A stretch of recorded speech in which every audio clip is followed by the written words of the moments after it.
c'est la liberté. Pâques, c'est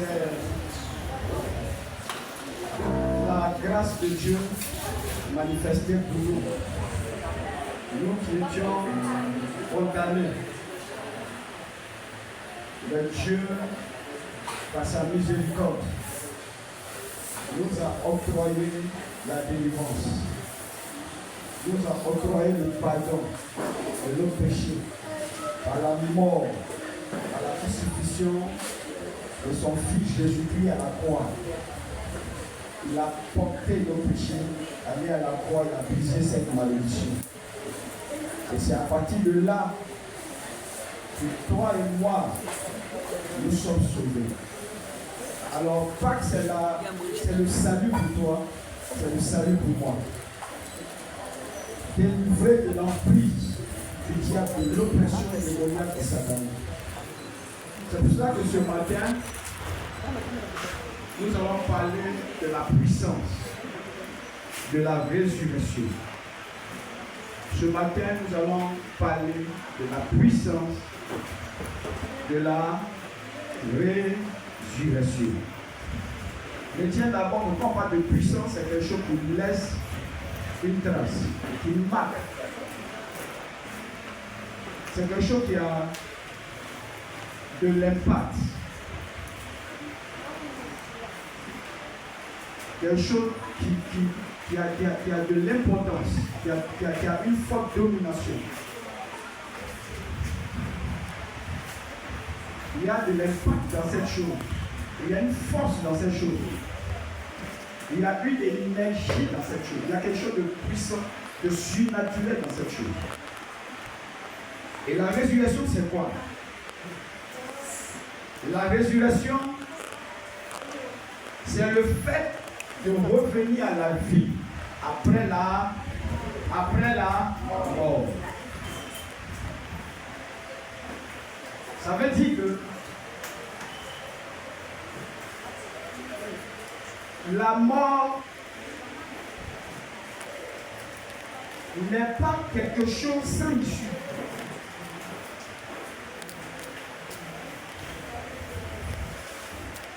La mort ne veut pas dire que tout est fini pour la personne, qu'il n'y a plus de solution.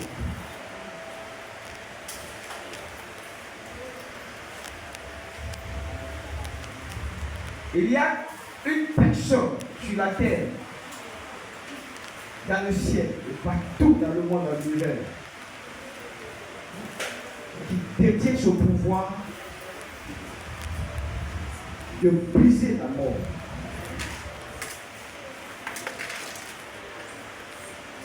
Et cette personne n'est autre que la personne de notre Seigneur Jésus-Christ de Nazareth. Ayant connu la mort, il a souffert, mais il n'est pas resté dans cette mort. Son pouvoir, son charisme à lui, sa puissance à lui a permis de briser la malédiction de la mort. Et c'est ce qu'on appelle la résurrection. Le fait de revenir à la vie après la mort. Autrement dit, la résurrection est le rendez-vous de la vie. C'est la victoire de la vie sur la mort. C'est la puissance de Dieu en action, en mouvement, pour libérer l'homme de l'emprise de la mort, pour briser la malédiction de la mort. Et Christ seul a ce pouvoir. Christ seul a cette puissance. Alléluia. Sur la terre, il a prêché cela à ses disciples. Et voici, je m'en vais à Jérusalem. On va me tuer, on va faire ceci.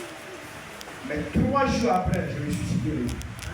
Avant l'accomplissement de cette chose, il s'est enseigné cela. Il a parlé de cela à ses disciples. Et voyez, à Gethsémani, avec une telle parole à leur connaissance de ce que Christ souffrirait, de ce que Christ serait flagellé, de ce que Christ sera livré entre les mains des pécheurs des hommes pour le crucifier. Les disciples ont été épris de peur, de crispation. Ils étaient apeurés. Parce que pour un tel événement, une telle action ne pouvait pas se produire dans la vie de Christ, comme celui-ci, le faiseur de miracles, souffrirait de la part des hommes. Comment cela peut-il se réaliser? Or, c'était le plan de Dieu. Mais voyez l'atmosphère. Voyez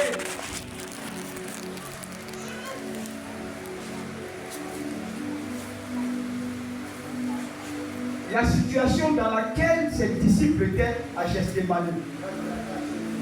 Tous tristes.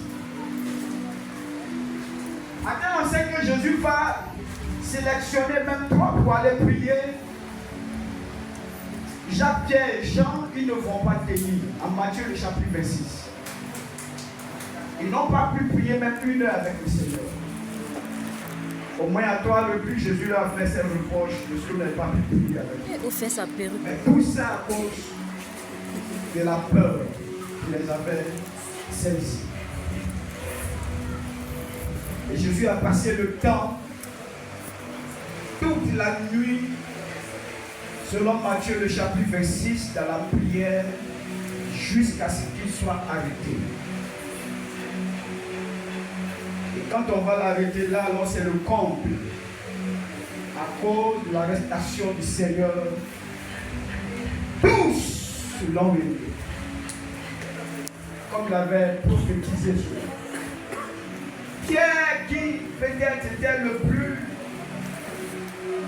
audacieux, le porte-parole de tous, qui avait même juré, dit non Seigneur, mais si tout le monde te réunit, moi je ne vais pas te régner, il n'est pas possible, je serai avec toi.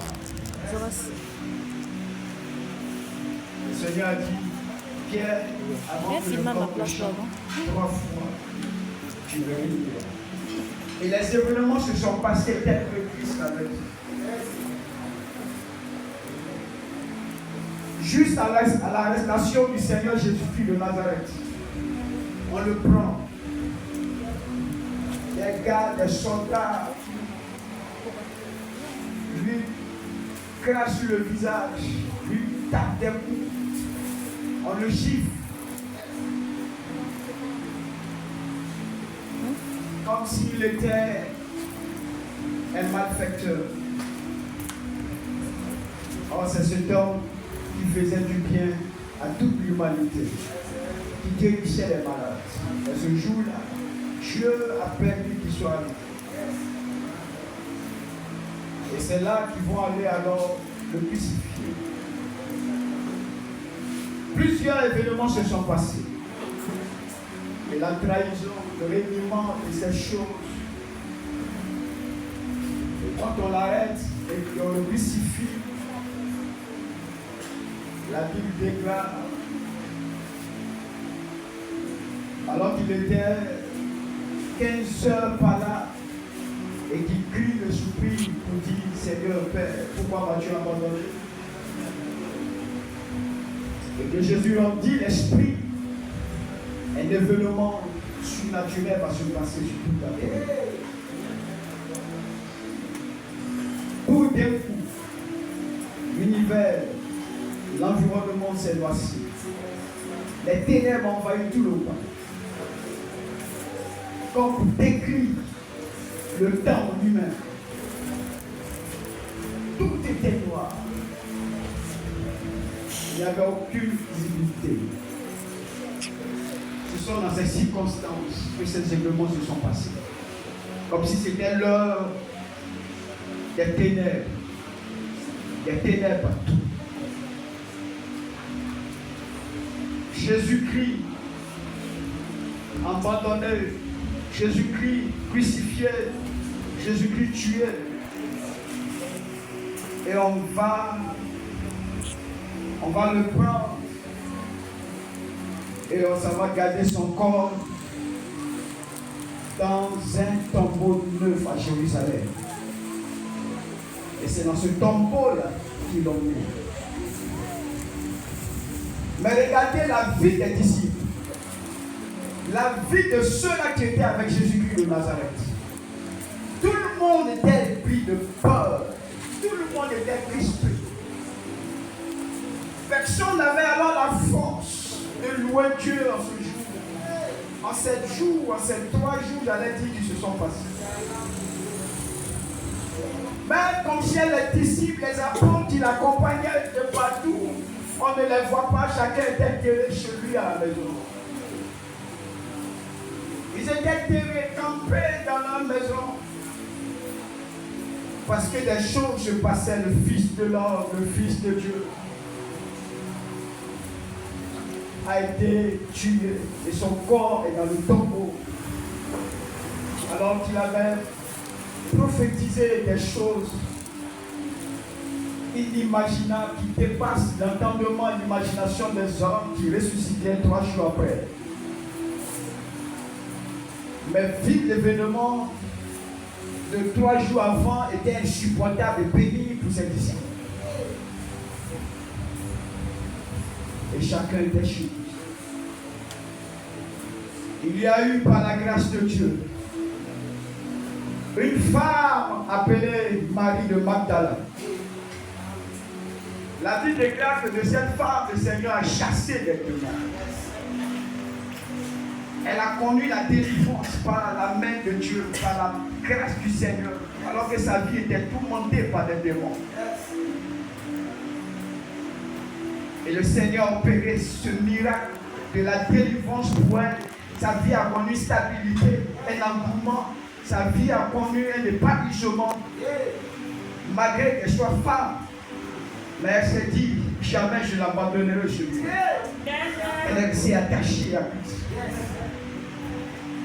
Et pendant que tout le monde était terré chez lui, chacun était chez lui, cette femme a eu le courage.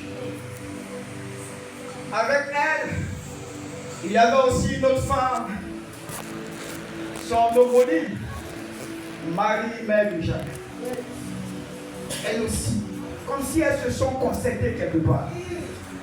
Elle a dit, c'est vrai qu'ils ont gardé le Seigneur dans un tombeau. C'est vrai que l'atmosphère est devenue lourde.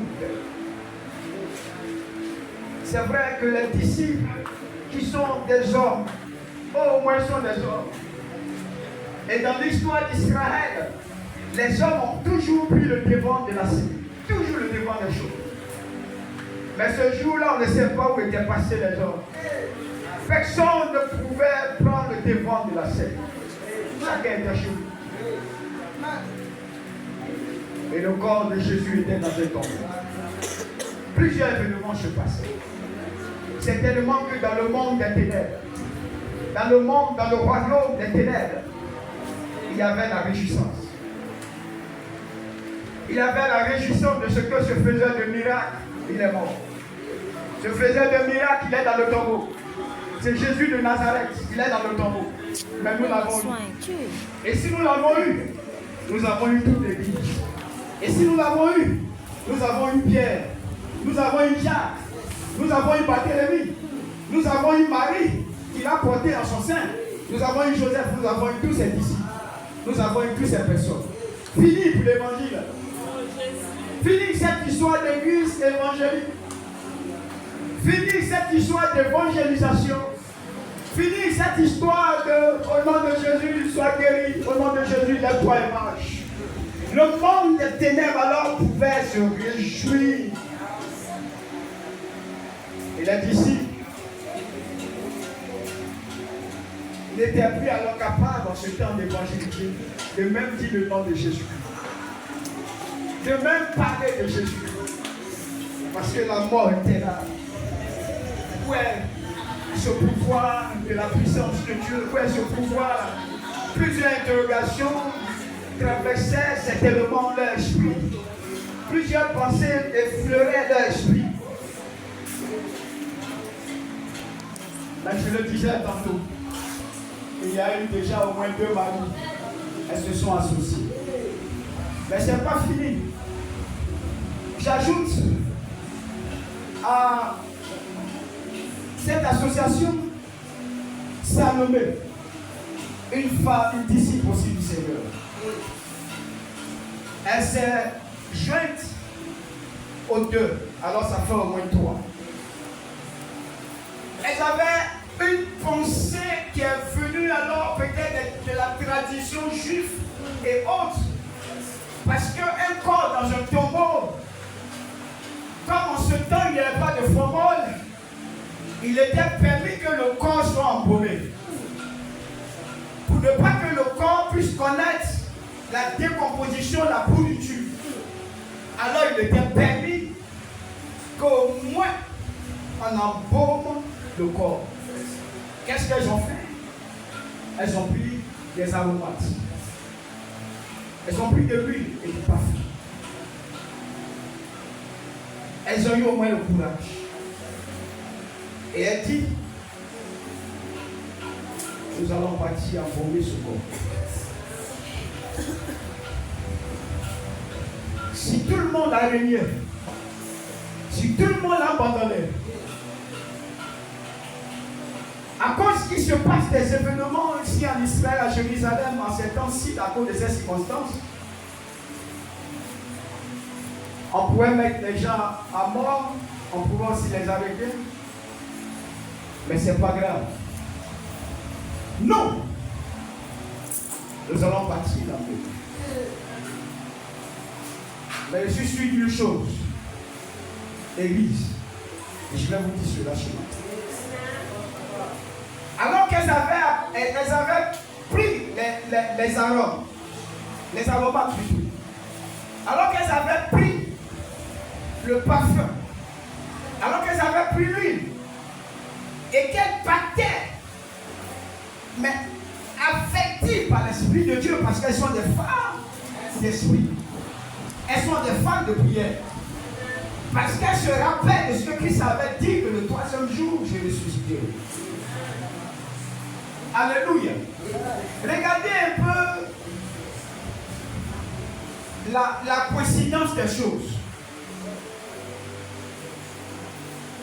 Vous me comprenez? Je fais une pause là, je reviendrai sur ça.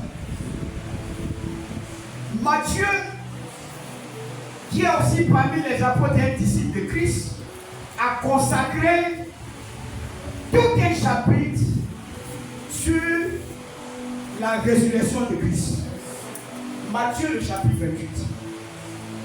J'appelle cela le chapitre de la résurrection. Le chapitre résurrectionnel. Alléluia. Matthieu a consacré tout un chapitre. Parce que l'événement est si important que même s'il fallait écrire, il ne fallait pas faire quelque chose de lapidaire à la vague vide et puis on a fini. Mais il a consacré tout un chapitre à l'événement. Et quand nous lisons Matthieu le chapitre 28, donne-moi le premier verset. Après le sabbat, Regardez, après le sabbat, à l'aube du premier jour de la semaine, Marie de Magdala et l'autre Marie allèrent voir le sépulcre. Marie de Magdala et l'autre Marie, Marie mère de Jacques, vous allez voir dans le livre de Évangile toujours, allez dans Luc, allez dans Jean également, Salomé y était. Elle aussi, elle est parmi les femmes qui suivaient le Seigneur Jésus-Christ. Elle fait partie de ces femmes qui soutenaient l'œuvre du Seigneur, qui soutenaient avec leur bien financier et matériel de Dieu. Mais regardez. Et voici, Il y eut un grand tremblement de terre. Non, on va aller doucement. Je vous parlais tout à l'heure d'une heureuse coïncidence. Le Seigneur avait déjà dit de son vivant aux disciples que 3 jours après, je serai ressuscité. Après ma mort, on va me tuer, mais je vais ressusciter. Vous voyez dans la Bible, tous les détails sont importants. De l'arrestation du Seigneur, qui s'est passée avant le sabbat, jusqu'au sabbat. Au sabbat, en Israël, les gens ne font rien. C'est le temps consacré à Dieu. Et ici, on nous dit quoi? Et voici, il y eut un Non, le premier verset. après le sabbat. Après le sabbat. Alors du premier Ça veut dire que, en rapport avec ce que le Christ lui a dit, 3 jours après, et 3 jours après, c'est là que ces femmes-là ont dit, nous allons partir au tombeau, ne serait-ce que pour embaumer son corps. Maintenant, la révélation que je vous donne ce matin, pourquoi le premier jour d'après, ils ne sont pas partis, pourquoi le deuxième jour d'après, elles ne sont pas parties, mais elles vont le 3e jour. Parce que dans leur esprit, Christ a dit que je ressusciterai. Et cette parole était dans leur esprit. Elles ne vont pas seulement dans l'intention pour dire j'envoie mon corps. Mais alors connaître effectivement ce qui s'est passé. Expressément, ils ont pris alors des aromates. Mais cachés dans leur esprit, elles savaient ce que Jésus leur avait dit. Alléluia. Et elles font alors après le sabbat. 3 jours après qu'il a été tué. Le 3e jour, elles vont maintenant. Est-ce que vous comprenez? C'est pour laquelle je vous dis, certainement, elles avaient à l'idée l'esprit, dans leur esprit quelque chose. Pendant leur chemin, est-ce que ce Jésus-là n'est-il pas ressuscité? Est-ce que quelque chose ne s'est-il pas passé? Mais alors c'est le 3e jour. Elles ne sont pas parties le 1er jour. Elles ne sont pas parties le 2e jour. Mais l'alignement, c'est ce que Christ a dit. Parce que des femmes de Dieu ont été des femmes de prière, des femmes qui savent soutenir le Dieu. Et c'est ce jour-là qu'elle dit ce que Christ l'a dit. C'est fort probable, c'est possible que cela s'est passé. Allons avec nos aromates, c'est vrai. Allons avec ceci, c'est vrai. Mais il nous a dit que le 3e jour, quelque chose de glorieux, le surnaturel va se passer. Oh yes! Et quand elles arrivent, ce qui avait traversé leur esprit, les questionnements qu'elles avaient dans l'esprit, l'espoir ou l'espérance qu'elles avaient, n'était pas faux. Ce qui avait traversé l'esprit n'était pas faux. De loin, elles font un constat que la pierre qui avait été scellée par les gardes, parce que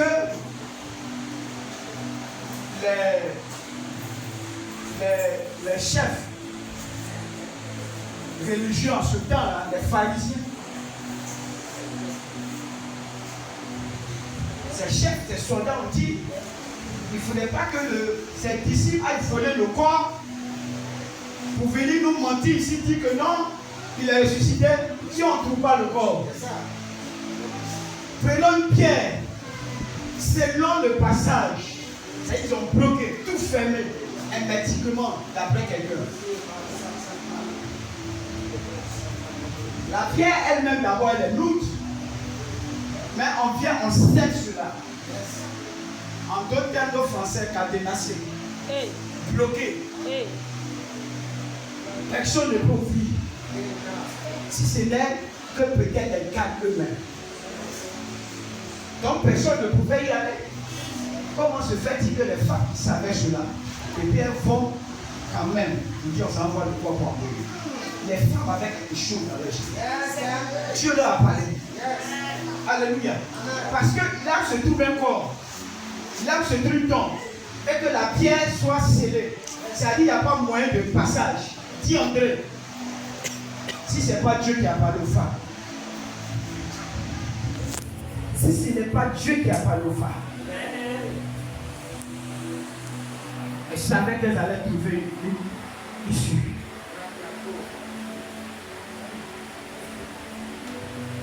Leur intuition n'était pas fausse. Mais de loin, effectivement, elle voit que la pierre a été dépressée. La pierre a été ôtée. Déjà, elles sont en train de voir que ce à quoi ils pensaient, elles sont en train de voir que ce que Dieu a dit, point par point, les choses sont en train de s'accomplir, étape par étape. Le premier point, le premier blocage était l'enlèvement, était ôter la pierre. Et la pierre a été ôtée. Parce que les femmes en elles-mêmes, elles n'avaient aucun courage plutôt de pouvoir ôter la pierre. Et elles arrivent, la pierre était ôtée. Donc elles savaient, elles avaient tous les signes probables de ce que Dieu était avec eux dans leur marche, dans leur action. Et de loin, elles aperçoivent un être angélique, un être surnaturel. Alléluia. C'est ça. Un être qui est venu là comme ça. C'est ça. Alors que les soldats étaient là, comment se fait-il que quelqu'un est assis alors à la tombe?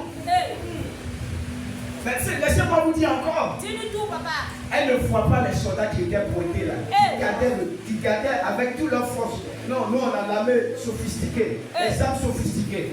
Nous on règne ici. Nous on a ceci. C'est nous on a le pouvoir. C'est nous on a le pouvoir de tuer. On a le pouvoir de fermer les portes. On a le pouvoir d'emprisonner qui on veut. Mais elles arrivent ne voient pas les gars. Papa. Alléluia. Amen. Dis-moi, premier miracle. Deuxième miracle. Elle ne voit pas les gars, elle ne voit pas la pierre. Et elle voit un être surnaturel, angélique quelque part. Il brille de mille feux éclatants. Quelqu'un qu'on ne peut pas décrire. Si c'est un homme celui-là, C'est ça. il ne peut pas être l'homme. Et il communique avec eux. Mystère. Il dit, vous femmes, Salomé, Marie de Magdala, Marie, mère de Jacques, vous avez bien fait. Vous avez bien fait. Mais vous serez les premiers témoins d'un miracle que le Seigneur vient de susciter. Vous serez les premiers témoins d'un miracle, d'une prodige occasionné par le Seigneur. Là où il y a les morts, là où il y a les décompositions, là où il y a des os, les gens sont enterrés, il y a des gens enterrés là, ça fait des années et des années qu'ils sont ébouillés. Si tu casses la tombe et que tu y vas, ce n'est que peut-être des décompositions et des os desséchés que tu vas trouver. Tu ne seras pas en mesure de reconnaître qui est cette personne. Parce que cette personne a été décomposée du reste des jours. Depuis des années, des gens ont été enterrés. Donc, en ce lieu-là, on ne peut pas imaginer qu'un miracle peut se manifester. Dans ce lieu, on ne peut pas imaginer qu'un mort peut revenir à la vie. Dans ce lieu-là, il n'y a que des morts. Et si tu veux chercher un mort, c'est là où ça va chercher les morts. Mais le vivant, on ne le cherche pas là. L'ange lui a dit, pourquoi cherchez-vous parmi les morts? Celui qui est vivant. Alléluia. Il n'est point ici, mais il vous précède en Galilée, sur la montagne de l'ascension. tout ce qu'il vous a dit est dans sa phase d'accomplissement. Yes. Avant son ascension dans le royaume de Dieu. Hey. Et vous, femmes, Hey. témoins oculaires Hey. de quelque chose de si important, un événement qui va marquer le temps, qui va définir le temps. Comme si l'homme savait. Aujourd'hui, la preuve en est que lorsqu'on nous parle de 2025, on fait référence à la naissance du Christ, son avènement, et aussi sa mort, sa crucifixion et sa résurrection. Alléluia. Tout ce que cet homme a dit est la vérité. On ne peut pas l'oublier. Pour que tu puisses marquer l'histoire, il faut des choses comme ça. Raison pour laquelle même le monde ne peut pas oublier Jésus de Nazareth. Et nos calendriers fait allusion à lui. On te dit avant l'avènement de Christ au monde, juste avant Jésus-Christ. Oh là, on te dit après Jésus-Christ de Nazareth. C'est devenu une référence mondiale. Alléluia. Même à l'école. Il vous précède en Galilée. Allez-y, dit à ses disciples qu'il est ressuscité. Le lieu pour le trouver, c'est Galilée. C'est là que vous le trouvez. Allez-y. Lisez bien votre passage. Le passage biblique que je vous ai donné ce matin. Matthieu, le chapitre 28, consacré à la résurrection de Christ. Lisez bien. Les femmes sont parties. Quand elles partaient, plusieurs interrogations sur leur tête. Quand elles partaient, plusieurs choses effleuraient l'esprit. Hey. C'est pas sûr qu'on le trouve. Ah. Bon, même si on le trouve, mais il y a quelque chose. Question. Puis égale à la parole que nous habite. Ah. Et le troisième jour est sans. Mais de quelle manière elles sont parties? Laissez-moi vous dire. Elles ne sont pas allées aussi promptement, c'est-à-dire en marchant vite en prenant voir le tombeau. Pourquoi? À cause des circonstances qui présent à Jérusalem ce jour. Quand tu marches, parce que ton Dieu est ton sauveur n'est plus là physiquement, la marche semble lourde, les pas semblent pesants. Est-ce que vous constatez ce que je veux dire? Les pas semblent pesants. Elles s'en foutent. Ou personne n'ose partir, et c'est ceux qui étaient sur ce chemin en train de partir. Les pas semblent pesants. Quelque part, est-ce qu'on ne va pas nous arrêter? Quelque part, est-ce que les gens ne vont pas nous empêcher? Mais difficilement, elles marchent. Il faut comprendre ce que je suis en train de dire. Et elles s'en vont. Et elles s'en vont. Mais quand elles font le constat, selon que l'ange les a servi de guide ou d'indicateur, Hey. vous dites, mais entrez dans la tombe. Voici la place où on l'avait mis. Il n'est plus là. Constatez vous-même. Elle constate que le tombeau est vide. Vous savez ce qu'elles ont trouvé dans le tombeau? Hey. Elles ont trouvé Dis-nous, papa. le linge, Hey. C'est quoi ça? le seul, Hey. les bandes. Hey. C'est ce qu'on prend pour vêtir mort. Le linceul, le linge en quelque sorte, ou alors la bande. Elles ont trouvé ça. Comme si papa d'un miracle qui venait de se passer. Elles ont constaté cela.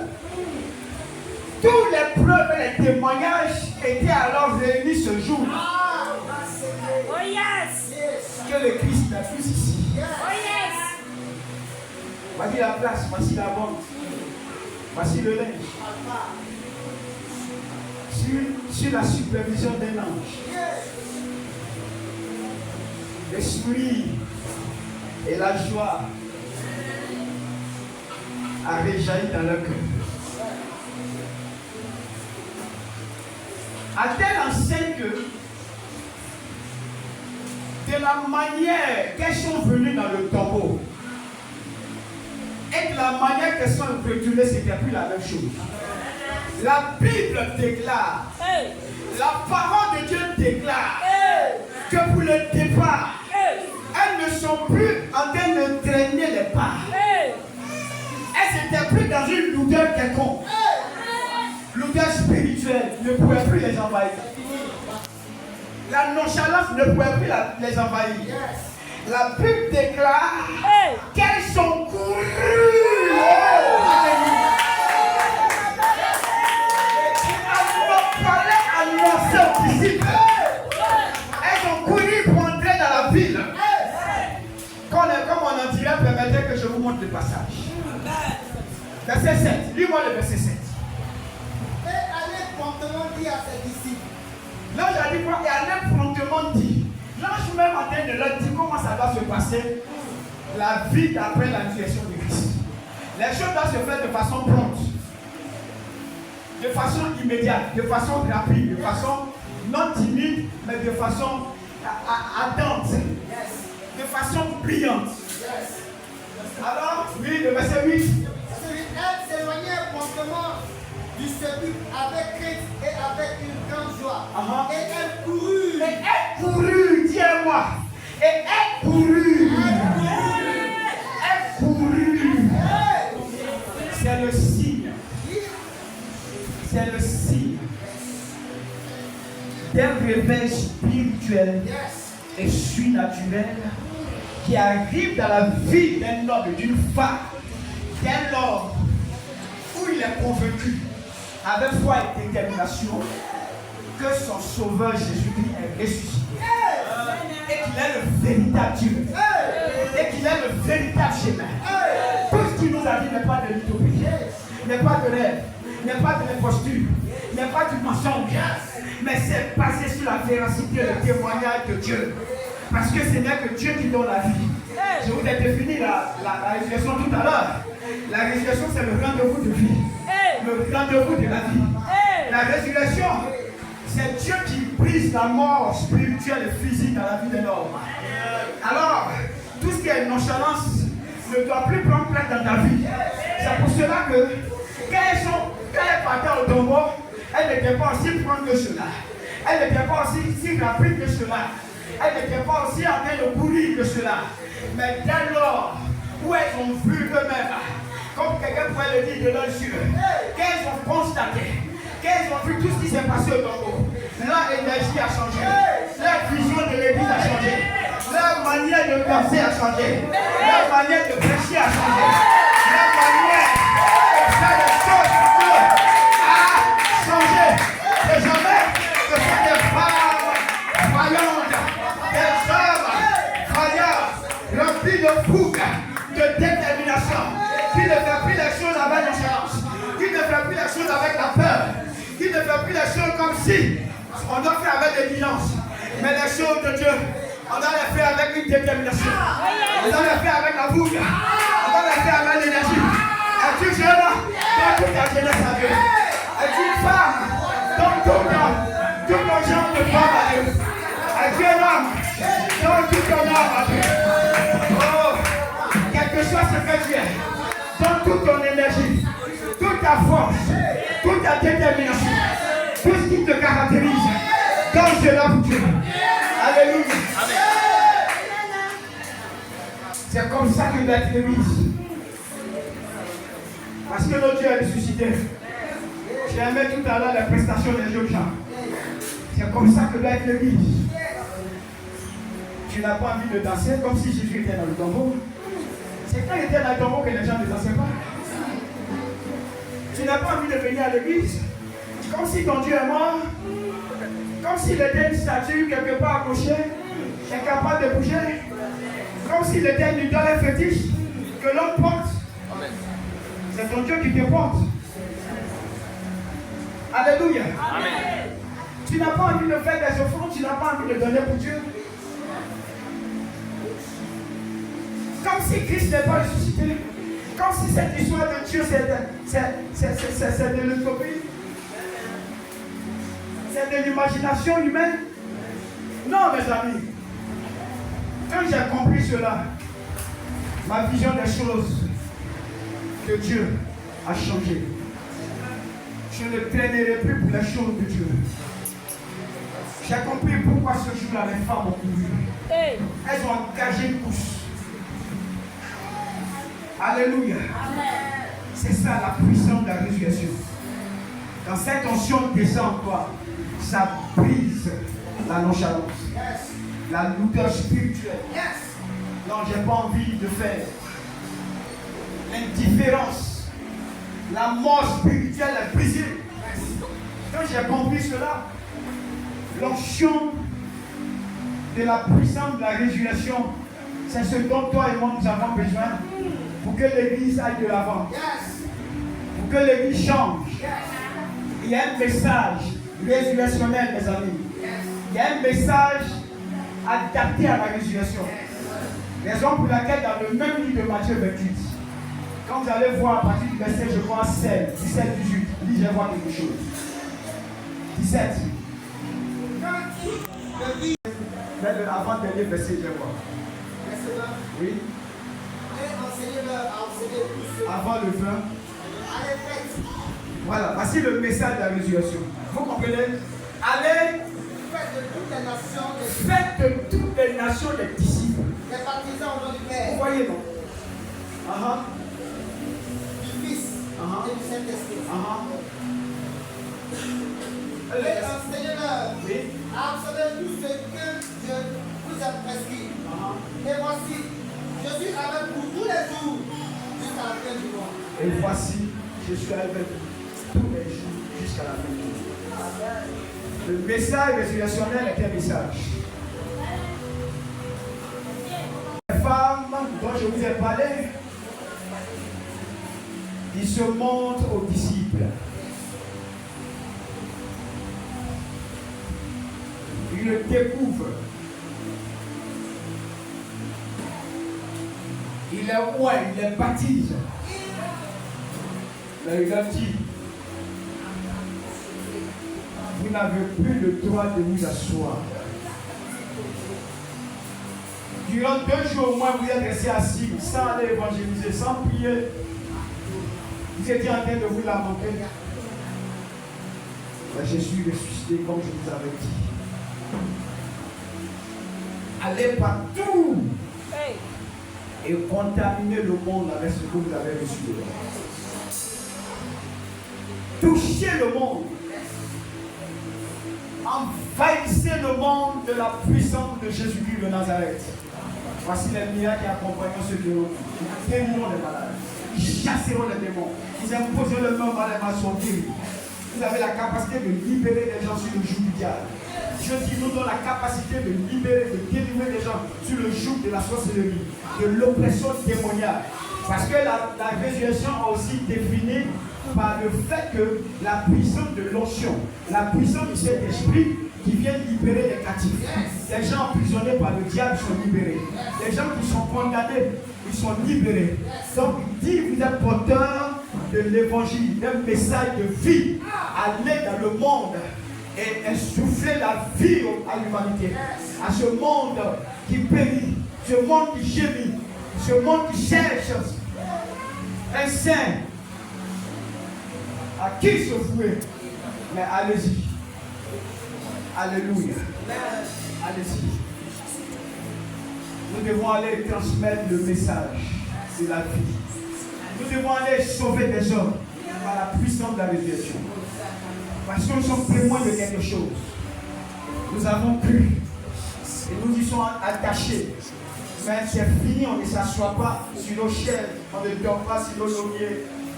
C'est le temps qu'on se lève et bouger pour le royaume de Dieu et faire connaître Jésus aux nations, à l'effet de toutes les nations des disciples. Ce que le monde a besoin, c'est la puissance de Dieu palpable. Alléluia. J'ai sauté un verset, mais il est important que je vous donne cela avant que je finisse. Quand ils ont croisé le Seigneur sur cette montagne en Galilée, la Bible déclare que quelques-uns eurent des des doutes. C'est quel verset? Soulignez bien ce verset. Dans votre Bible. Il y a une révélation cachée dedans. Qui a trouvé? 16. Les 11 disciples allaient en Galilée, sur la montagne que Jésus leur avait désignée. Quand ils le virent, ils se prosternaient devant lui. Merci. Quand il le vit, il se Prosternaient devant lui. prosternait devant lui. Mais quelques-uns, Non, doucement, on va le dire. Lors, sur terre, tu dois te prosterner devant l'idole. Ça jamais. Ça ne peut pas sauver. La seule personne qui est capable de te sauver, de libérer, il s'appelle Jésus. C'est l'adoration. Et ils ont commencé à adorer le Seigneur. Sois un adorateur du Dieu vivant à cause de la résurrection de Christ. Mais ce n'est pas fini. Mais quelques-uns eurent des doutes. Pourquoi l'évangile a fait mention de ça? Alléluia. Qui, pasteur, explique-nous cela. Papa, explique-nous ça. Amen. Il y a des choses, quand Dieu le fait, tellement c'est grand et que ça dépasse l'imagination et l'entendement humain. Par moment, tu vas penser, tu vas croire que c'est réel. Est-ce que c'est la réalité qui est en train de se passer?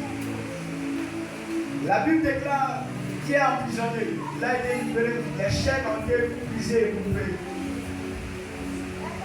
Et il pensait même que c'était un rêve.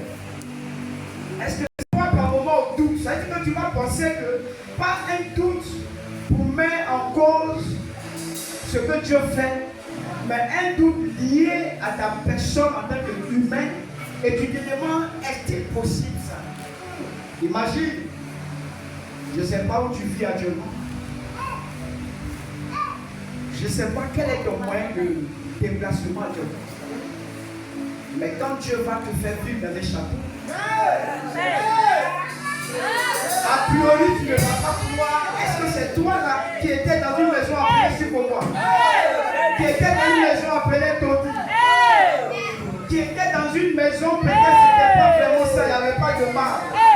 Mais aujourd'hui, Dieu t'a tellement élevé que la maison où tu vis, c'est comme un château.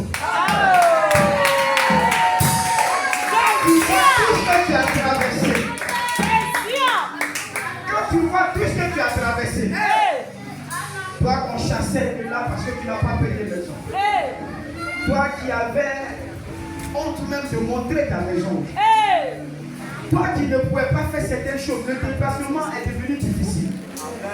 Les autres arrivent, sont dans leur voiture, ils gardent. Mais combien de fois toi pour arriver quelque part au travail, à un moment difficile? Papa dit Et quand tu vas voir que Dieu a mis à ta disposition les voitures les plus luxueuses de la terre, les limousines hautes, Range Rover haute, quelle marque encore? Je suis pas en train de faire plus. On dit quelques-uns qui est tous. La mort qui a toujours emprisonné des gens, on les a plus revus, mais toi on te voit. Mais est-ce que ça c'est quelque chose de vrai ou pas? Ils sont des réalités, mais la question fuse dans leur pensée. Est-il le Fils de Dieu? Ils se sont prosternés dans une adoration. Mais ça, on n'a jamais connu cela sur la terre. Quelle est cette situation? Quel est cet événement que nous sommes en train de vivre? Mais je n'ai jamais imaginé que moi je pouvais être premier ministre quand même en Égypte. Joseph qui a été esclave quelque part, on l'a jeté dans un trou, on avait menti sur lui, on a vilipendé parce qu'on ne faisait aucune conciliation. Mais il se trouve dans un palais. Il se trouve dans un palais en train de prier. Tu vas te dire, mais est-ce que ça c'est est-ce que ça c'est moi? Au moment tu vas te pincer, tu vas te toucher. Si tu n'es pas derrière, oh, je t'annonce des événements glorieux en cause de la puissance de la résurrection. Il y a une fois que les enfants vont brûler. Même si le monde ne te donne pas de l'importance, ne souffre pas de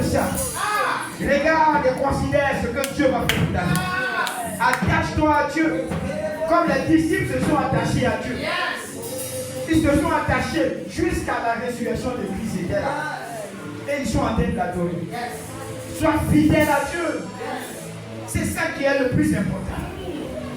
Le reste ne considère pas cela. Ne donne pas de considération. Que les gens te minimisent. Que les gens manquent sur toi. Que les gens te vilipendent. Que les gens ne te considèrent pas. Que les gens te méprisent. Ne considère pas ces choses. Va étonner le monde. La première personne que ça va étonner, c'est toi-même. Ce qui s'est passé pour les disciples. Ils ont été tellement étonnés qu'ils se croyaient en un rêve et une réalité. Et la Bible dit un tout qui n'est pas condamnable. Un tout qui ne met pas en cause la parole de Dieu, la véracité de Dieu, la puissance de Dieu. Un tout, tu te demandes, est-ce que ce que je vois là, c'est vraiment ça? Est-ce que c'est vraiment vrai? Mais je ne sais pas comment qualifier ça. Ça dépasse mon imagination. C'est ça le pouvoir et la puissance de la résurrection. Tu ne seras pas dans un tombeau.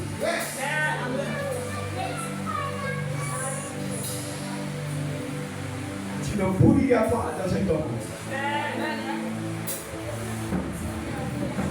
Mais Dieu a la main sur toi et te donner la vie en abondance. Amen. Te donner sa grâce en abondance. Oh yes. Te donner sa gloire et sa bénédiction en abondance. C'est ça. Notre vie en tant que frère du Seigneur. Laissez-moi finir avec cela. Quand Jésus est ressuscité, quand il a vu ses disciples, vous écoutez bien, ouvrez grandement les oreilles. Même l'ange a eu à le dire. Mais Jésus n'a pas appelé ses disciples ce jour-là disciples. Il n'a pas appelé ses apôtres ce jour-là apôtres. Il a dit, mes frères, alléluia. Il dit que nous avons droit à ce que Christ a. C'est pour nous. Nous entrons par la Jésus parce que le sang de Jésus a coulé dans une nouvelle alliance. Alliance où nous sommes frères avec le Christ. Lisez bien dans votre évangile, salut. Il dit aux femmes, allez dire à mes frères que je suis ressuscité. La mort, c'est la dernière âme de Satan. Vous comprenez? La mort, c'est la dernière âme. Bon, on va lire le 54 et 2. Faut bien comprendre. Parce que c'est pas corruptible. C'est le péché. Et la puissance du péché. Ce qui donne la force à la mort, c'est le péché. Or, Dieu, en brisant la mort, par-delà, a brisé le pouvoir du péché. Parce qu'il te rend libre de tout emprisonnement, de toute oppression démoniaque. Il ne veut pas que Satan ait son pouvoir ou son assise sur ta vie. Parce que Dieu t'apporte la délivrance. Le péché ne peut plus te faire succomber. Alléluia. C'est pour ça qu'il a dit à ses disciples, il faut aller et propager la vie. Parce que la vie, c'est la parole de Dieu. Nous avons désormais en nous la vie de Dieu. Nous avons en nous la grâce de Dieu. Nous partons, nous manifestons cela. Tu dois pouvoir extérioriser cela. Tu dois pouvoir dégager cela. Et ne plus être dans les choses charnelles ou les choses de la mort. En faisant allusion au péché. Parce que Christ t'a délivré. Alors c'est assurément que Satan ne peut plus t'avoir. Parce que tu es enfant de Dieu. Il y a une puissance en toi qui te contrôle désormais. C'est la puissance de la résurrection. Elle a contrôlé les femmes. Et les femmes ont voulu pour aller annoncer l'évangile. Ne t'assois plus. Mais engage-toi dans la course. Paul m'a dit, c'est une course plus d'annoncer l'évangile. L'œuvre de Dieu est considérée comme une pousse. On ne reste pas pour planifier et s'asseoir. Parce que ce que nous avons reçu, ça dépasse notre entendement. Si ça dépasse ton imagination, c'est la preuve que tu ne peux pas t'asseoir et caresser la chose. Mais ça doit créer en toi un mouvement. Tu dois pouvoir te lever. On ne peut plus te contrôler. De la même manière que le mort peut le contrôler. Tout ce que tu fais, il n'est même pas conscient de toi qui vois quelque chose. Mais son corps n'y est pas. Il n'est pas mort de ressuscité. Regardez, sur la montagne d'ascension, pendant qu'il parlait, vous allez voir en Actes le chapitre 1er. Et Jésus assemble. C'est un message.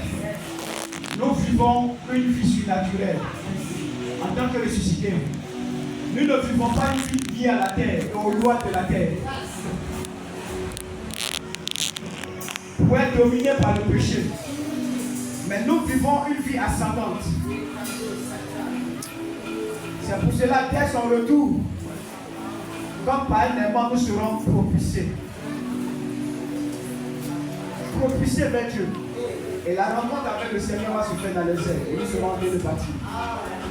Ils ne sont pas d'ici-bas. Ce qui en toi est céleste, est surnaturel. La vie sera propulsée, catapultée par le Saint-Esprit. Et ce qui est en haut a toujours dominé ce qui est en bas. Et tu domineras les choses de ce monde. C'est ça le pouvoir et la puissance de la résurrection. Ce matin, nous allons acclamer le Seigneur pour ce message.